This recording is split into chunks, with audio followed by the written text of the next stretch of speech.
The spark that ignites the fire is the Five Guys Burgers and Fries scandal, after the YouTuber Mundane Matt was censored. Internet Aristocrat did a video about Quinn. This in turn became the Quinspiracy. On August the 27th, Hollywood star Adam Baldwin tweeted out that video, accompanied by the hashtag.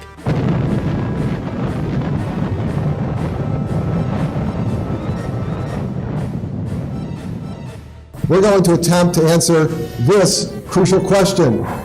What the hell is Gamergate, and why should I give a crap about it anyway? First of all, you'll pardon me for a moment.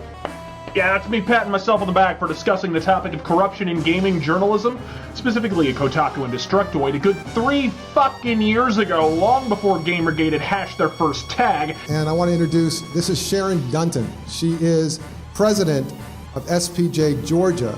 See, ever since this Gamergate thing broke and people started calling out all these websites on the shady, underhanded shit they've been engaged in, we suddenly got this.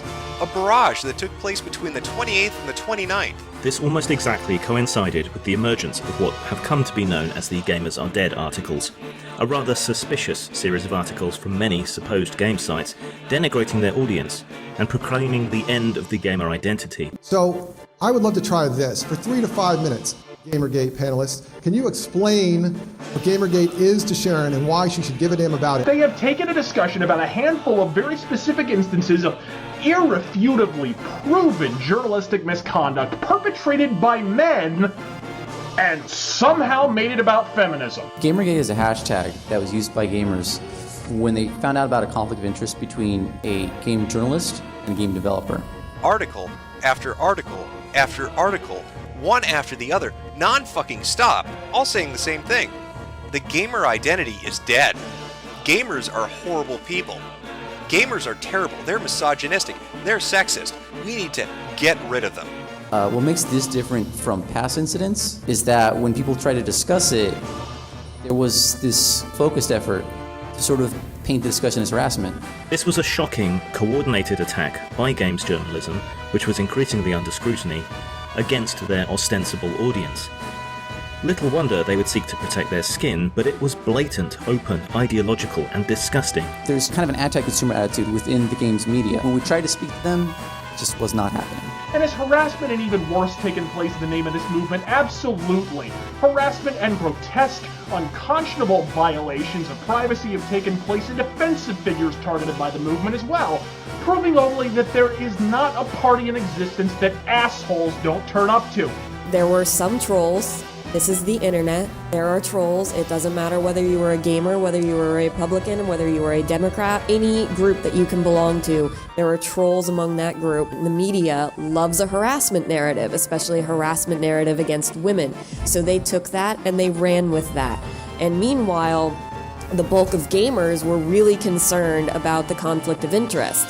And so while they were trying to discuss this, the media was running with the harassment narrative. Outlets involved were Ars Technica, BuzzFeed, The Daily Beast, Destructoid, The Financial Post, Gamasutra 3 times, Games.net, Guardian, Kotaku, Polygon, Rock Paper Shotgun, VG247, Vice, and more. But when I see 10 fucking articles all drop on the same day, saying the exact same fucking thing, it almost feels like, I don't know, a PR company might be involved. Like, these independent journalistic websites aren't really independent at all.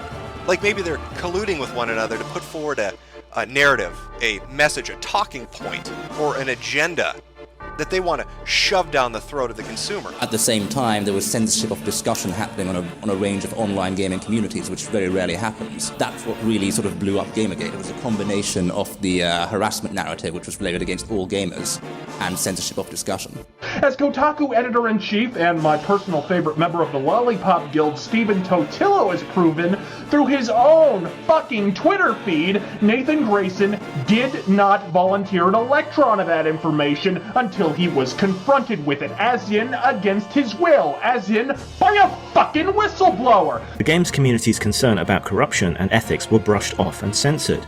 Their concerns about censorship were themselves censored.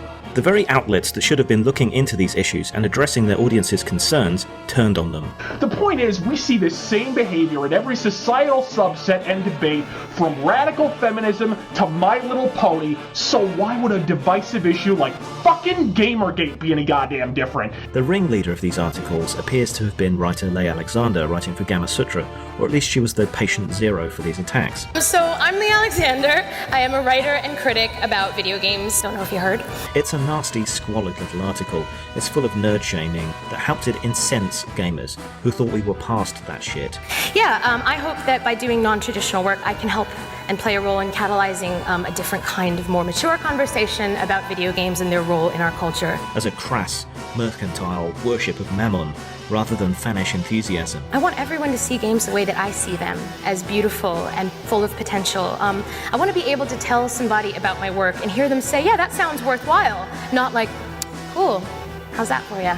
It even bemoans the complaints about poor journalistic ethics, while being an exemplar of those poor ethics, both as an article and in the shape of its writer. And I also write about the culture of their creators and their players, which has been interesting lately. She double-booked her journalistic career with her work as a games consultant, a clear conflict of interest.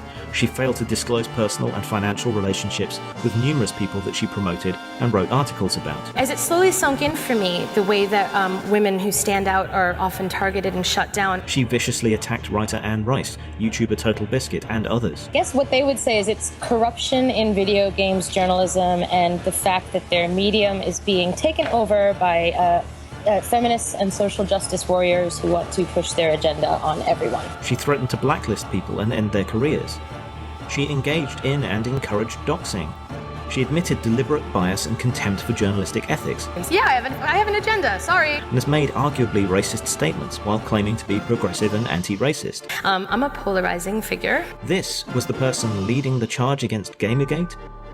Dismissing their concerns about journalistic ethics in games media? You could scarcely have chosen a worse person to defend games media against the charges being made. Okay, and just one more question. Can you explain what trolls are? I think I can grab that. Trolls are people on the internet who get a giggle out of you getting mad.